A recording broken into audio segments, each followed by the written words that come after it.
Well, just like any other Friday afternoon here on the plains, Jay Billis is on the main floor, and there are 1,000 kids camping out in Jungleville. I call it Jungleville. You could feel the energy on campus, and college game days here. Kentucky's in town. Um, a reminder that tomorrow is the Outlive game, and I know that tomorrow when I come into this media room, I will see all of you in your Outlive T-shirts, which you will have purchased for $25, and I will thank you for supporting Outlive.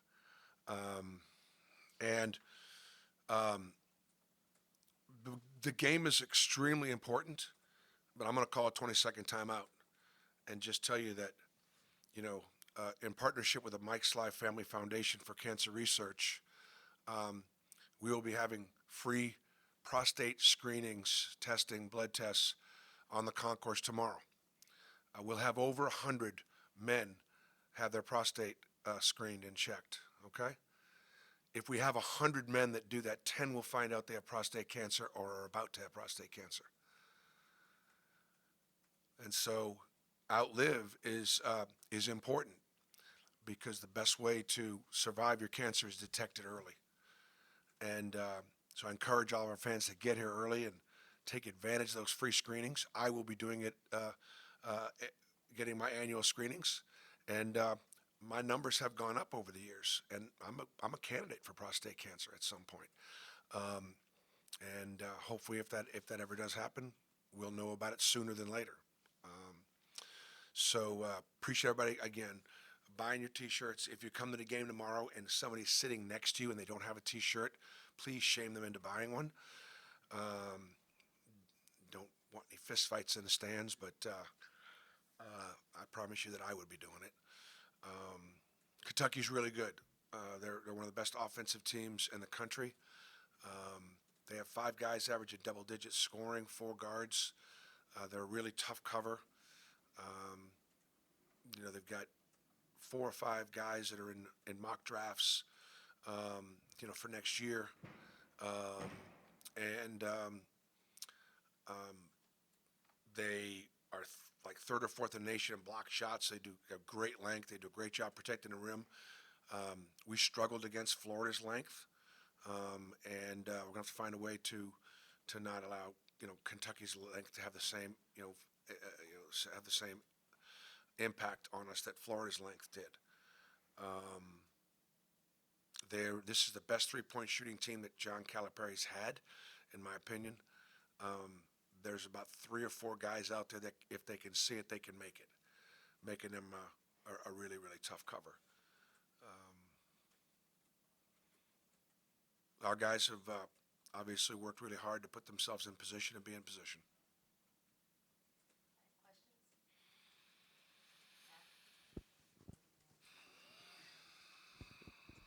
So I believe Auburn had beaten Kentucky once in like 25 years before you got here. I think you're 6-8 against them all time. I guess how have you, now that you're sitting here for another college game day game against Kentucky, seen Auburn kind of rise that it can be at this point where it's consistently competing against the standard of the SEC, whereas it maybe hadn't before you got here? Well, I mean, Kentucky's still the gold standard in our league, and they always will be. That's never going to change. Um, and if you want to be relevant in the world of college basketball, if you want to be relevant in the SEC, you got to beat Kentucky every now and then. And so, we were able to do it my second year, which obviously gave us some wind in our sails and a little bit of hope that we could get this thing going. So I like, we having been at Tennessee at a time when Auburn was good but not great. It was simply a game that we had on our schedule that we didn't want to overlook, that we knew we had to play hard to win, but it wasn't one that we were excited about playing. And we wanted to work really hard so that Auburn basketball wouldn't be holding the rest of the league down. And maybe someday it would be a game that other teams at the top of our league would be excited about playing.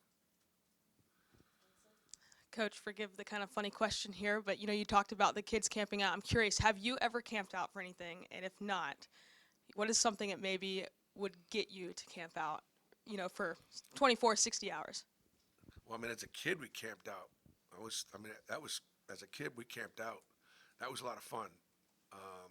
And we camped out more than just in some neighbor's backyard, We'd go walk a trail and hang out and camp out. So I enjoyed that. I don't know that I've never camped out for a ball game. The closest thing I guess I could, when I was a student at Boston College, one of the things that I was in charge of was getting the buses, as a student, was getting the buses to go to the Big East tournament, student buses. And then we did get one bus to go to Bloomington, Indiana, that I organized and brought some students as a student out to an NCAA tournament. It was actually a regional in Bloomington. I didn't travel with a team on that trip. Coach Davis had me organize a bus trip, and so that's the closest thing I think I've ever gotten to be camping out. Bruce, other than shooting the basketball, what do you when you turn on the film from Wednesday night? What do you show your team and say, hey, that's one of the keys for this team to be successful? Is there any? One of the things about short preps is if I'm sure the kids have watched the game themselves, they have not watched it with me. You get done with the game Wednesday night, and you're just on to Kentucky right away. And so, we took open shots. We took some shots in rhythm. We took shots in rhythm on a big lead. And that's sort of helpful to, to be able to make more shots. The tough shots are the ones in the first, 10 minutes of each half, when you're really going to be contested, when you're really going to be guarded, and so I thought the big key would be, I thought we really shared the ball. I mean, I thought we worked hard to try to keep that ball moving and turn down good shots to get some better shots. And obviously, Jalen Williams had some big, tough shots in the first half, and it helped us a lot. And then, Jedi obviously making 3 in the second half expanded our lead. I think you got to worry about with Kentucky is long shots, long rebounds, and they're elite in transition. So if they're not taking the ball out of the net after a 3, they're pushing it down the floor and they're dunking it on you, or shooting their own 3s. Bruce, obviously you guys have played guards that can score this year, but Reeves is maybe a bit on the taller end. I think he's like 6'6". How do you think Denver and some of those perimeter guys are going to be able to handle that? Reeves has always killed us. I mean, he's always killed us. He's a big, long, physical guard. Really shoots it. He's improved his float game, his mid-range game. Shepard leads the league in steals. He's a dynamic point guard, great shooter, great playmaker, has great patience and poise. Already a Kentucky favorite. Dillingham is a one-man scoring machine. He scores like I breathe. I mean, he's a very, very dangerous microwave type of a player. Wagner is, and all those guys I just mentioned, Wagner may be the highest ranked as far as the pros are concerned.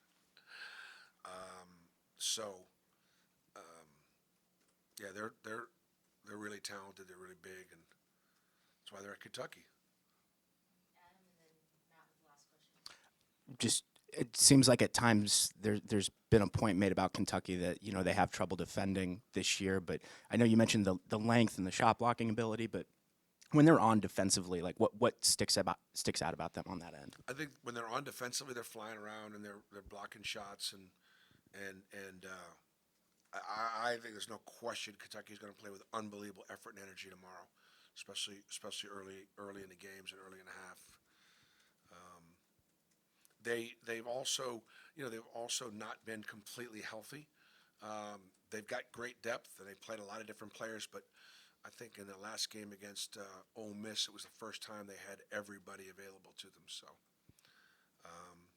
Kentucky is absolutely not a team that anybody wants to see in postseason play because they're so dangerous. Bruce, you mentioned after the game that you wanted to give Denver a look at point guard. Watching the tape, how do you feel like he did? Is that something we may see some more of as we go forward? Yeah, we'll see. I mean, I thought that Denver is a very, versatile guard, and I think the issue there was simply K.D. Johnson and Denver both playing well and needing more than just the 40 minutes at the two spot. You mentioned the length of Kentucky and kind of how length has given you guys issues. I think the team that kind of gave you guys the most issues here was probably Texas A&M, which had that same length to an extent. I guess what are you looking back at that game at all? Kind of does playing that game at home against a team like that matter to you in any way? You hope that obviously the home court advantage inspires your guys, and you hope that it bothers the opponent. Kentucky actually plays better on the road. A lot of pressure in Rupp Arena to win, and they've lost, I think, 3 games at home. And sometimes they get away from home, and there's just a lot less pressure. A lot of pressure at Kentucky to win, and so as a result, they've done really well on the road, and they've shot it well on the road. They've got, again, the kind of talent that can be fearless. These are confident players.